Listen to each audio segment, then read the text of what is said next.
ناوم سۆرانە بە سۆران دڵپاک ناساوم ماوەی 14 ساڵە کاری خۆبەخشی دەکەم پێناسەی من ژینگە پارێزیە بڕوا بکەن ئەمەی کە ئێستا ئەمە کۆکراوەتەوە هەموو فرێداوی و دەستی خەڵکە ئەمەی بەردەستم 90,000 فتەرە ئەم 90,000 فتەرە لەوانەیە ئی 500 کەس بێ لەوانەیە ئی 600 کەس بێ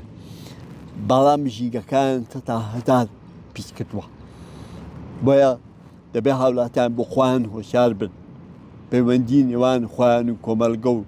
ژینگە و ژیان بەیەکەوە گرێدراو بێ دەڵێ پاکوخاوێنی لە ئیمانەوەیە بەڵام وەڵڵاهی بڕوا بکەن ئەگەر خەڵک بیزانی با پاکوخاوێنی لە ئیمانەوەیە بەم شێوەیە ئەم تەڕەتانەی نەدەخوارد نەفرێشیەدا